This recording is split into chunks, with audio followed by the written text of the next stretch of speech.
Hyderabad Rayadurgam police station పరిధిలోని Malcolm చెరువు వద్ద రోడ్డు ప్రమాదం జరిగింది.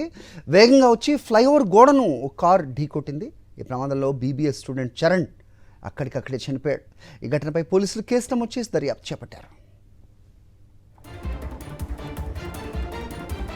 హైదరాబాద్ రాయదుర్గం పోలీస్ స్టేషన్ పరిధిలో మల్కం చెరువు వద్ద జరిగింది రోడ్డు ప్రమాదం.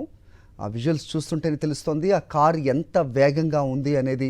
టైర్లు ఊడిపోయి కారు నుజ్జు అయిన పరిస్థితి. దాంట్లో ఉండేవాళ్ళు ఎవరు బ్రతికి బట్టగట్టే పరిస్థితి ఉండదు అన్నట్టుగా ఘోరంగా కనిపిస్తున్న విజువల్స్ మనం చూడొచ్చు. అతి వేగంగా వచ్చి ఫ్లైఓవర్ గోడను ఢీకొట్టింది ఆ కారు. ఈ ప్రమాదంలో బీబీఎస్ స్టూడెంట్ చరణ్ అక్కడికక్కడే చనిపోయాడు. ఘటనపై పోలీసులు కేసు నమోదు చేసి దర్యాప్తు చేస్తున్నారు. మరిన్ని అప్డేట్స్ మా కరెస్పాండెంట్ సాయి కిరణ్ అడిగి తెలుసుకుందాం. సాయి కిరణ్, చెప్పండి, ఏదైనా మద్యం మత్తులో ఉండే అవకాశం ఏదైనా ఉందా?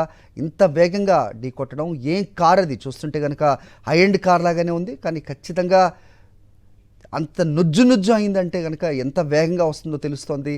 అలాగే కార్ సేఫ్టీ మీద కూడా అనుమానాలు వస్తున్న నేపథ్యం చూస్తున్నాం మనం.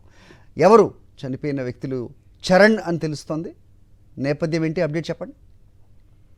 మరి తెల్లవారుజామున 3:30 గంటలకు ఈ ప్రమాదం జరిగింది. రాయదుర్గం పోలీస్ స్టేషన్ పరిధిలోని మల్కం చెరువు వద్ద ఈ ఫ్లైఓవర్ ను ఢీకొట్టింది. అత్యంత వేగంగా కిరణ్ అనేటువంటి యువకుడు అయితే నంది హిల్స్ నుండి వేగంగా వచ్చి మల్కం చెరువు వద్ద ఫ్లైఓవర్ బ్రిడ్జ్ ను ఢీకొట్టాడు. సో నుజ్జు అయిపోయింది కారు నడుపుతున్నటువంటి చరణ్ స్పాట్ లోనే మృతి చెందాడు. అత్యంత వేగమే ఈ ప్రమాదానికి కారణం అనేది అయితే అక్కడ ఉన్నటువంటి సీసీ కెమెరాల ఆధారంగా పోలీసులు గుర్తిస్తున్నారు.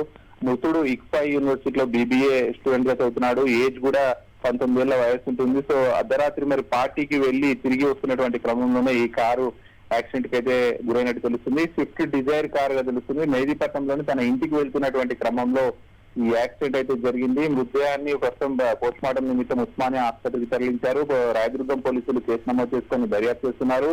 అత్యంత వేగంతో వచ్చి ఫ్లైఓవర్ ను ఢీకొట్టాడు. ఫ్లైఓవర్ కూడా అక్కడ మనం చూస్తూ ఢీకొట్టినటువంటి సందర్భంలో కొంత ఫైర్ కూడా స్టార్ట్ అయింది. ఫైర్ కూడా స్టార్ట్ అయ్యి కారు కూడా కొంచెం తగలబడినటువంటి పరిస్థితి. సో మొత్తానికి అత్యంత వేగంతో తెల్లవారుజామున రావడంతో ఈ ప్రమాదం అయితే జరిగింది.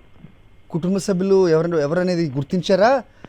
ఏమన్నా అంటే మద్యం మత్తులోనే జరిగింది ఇది అనుకోవచ్చా? పోలీసులు ఇంకా ఇంతవరకు ఏమన్నా చెప్పారా? ఏమన్నా రివీల్ చేశారా? కార్ చూస్తుంటే కనుక అసలు కార్ సేఫ్టీ ఏంటి అనేది కూడా ప్రశ్నలు వస్తున్నాయి. సాయి కిరణ్, అత్యంత వేగంతో రావడమే ఈ ప్రమాదానికి కారణం. ముఖ్యంగా హైదరాబాద్ లో అర్ధరాత్రి వరకు పార్టీలు చేసుకొని తెల్లవారుజామున ఈ అత్యంత వేగంతో వెళ్తూ ఉంటారు యువకులు. సో ఆ నేపథ్యంలోనే ఈ కారు కూడా సేమ్ అదే విధంగా యాక్సిడెంట్ అయినట్టయితే పోలీసులు భావిస్తున్నారు. ఆ సీసీ కెమెరాల ఆధారంగా అయితే గుర్తిస్తున్నారు. కుటుంబ సభ్యులకు ఇప్పటికే సమాచారం అందించారు. వాళ్ళ కుటుంబ సభ్యులు కూడా మెహదీపట్నంలో ఉంటారు. సో అక్కడికి మెహదీపట్నం తన ఇంటికి తెల్లవారుజామున వెళ్తుంటేనే ఈ ప్రమాదం జరిగింది. All right Sai Kiran.